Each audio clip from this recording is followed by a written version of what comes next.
បលឹមដល់ធ្វើនោះមាននាងងធ្វើអីទាំងក៏បន្តបងសួរក៏បន្តថាមេក៏ក្រានស្ដាយសាច់ស្រីល្អ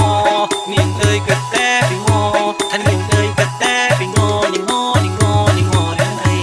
សង្ស័យដូចឈ្នួលនឹងម៉ែព្រោះនាងចាកែម៉ែមិនអោយយកប្តីបើរឿងនឹងនាងអើយឈប់ទៅចាប់បងអ្នកលោកចាំបងអ្នកលៃវិញ្ញាណយកទៅចង់ញ៉ែនាងតែមិនមានស្គីចឹងញ៉ែគ្នាអត់មិនតោស្រីចង់បានអីឬស្រីចង់បានការស្លា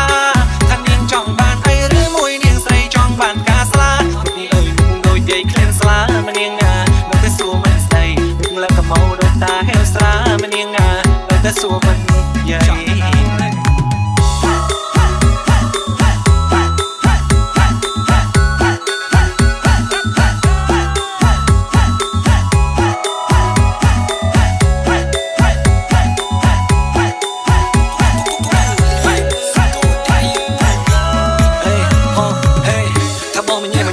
ចង់ណែនាងតែបើនាងស្ងៀមចឹងញ៉ៃល្មិចទៅស្រីមិនសែតាគប់ហូបដល់ពេលថ្ងៃហើយលឹងងាយហើយនៅមកកំៅទៀតស្រីមកសួរត្រង់ឆ្លើយត្រង់តែពីថៃនាងក៏តែពីខាងថាមុំតែចឹងទៅលើបងនេះដឹង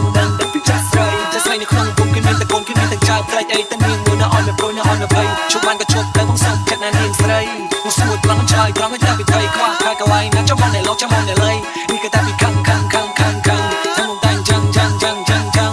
បងនេះដឹងនាងចង់បានអីឬស្រីចង់បានការស្លាថានាងចង់បានអីឬមួយនាងស្រីចង់បានការស្លាពីអើយដូចយាយឃ្លានស្លាម្នាងណានៅតែសួរមិនស្ដីលើកម៉ៅដូចតាហេវស្រាម្នាងណានៅតែសួរមិនយា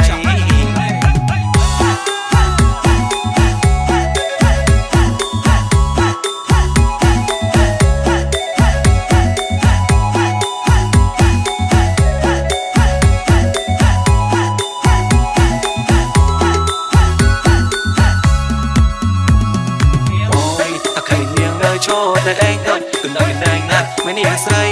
នៅនំតាំងពីបលឹមដល់ធ្វើនោះមិននាងងធ្វើអីទាំងក៏បន្តបងសួរក៏បន្តថាមេក៏ក្រានស្ដាយសាច់ស្រីល្អនាងអើយគិតតែពីងថានាងអើយគិតតែពីងនាងនឹងអីសង្ស័យដូចឈ្នួលនឹងម៉ែព្រោះនាងចាកែម៉ែមិនអោយយកប្តីបើរឿងនឹងនាងអើយឈប់ទៅចាប់បងអ្នកលោកចាំបងអ្នកលៃវិញ្ញាណយកទៅចង់ញ៉ែនាងតែមិនមានស្គីចឹងញ៉ែគ្នាអត់មិនតោស្រីចង់បានអីឬស្រីចង់បានការស្លា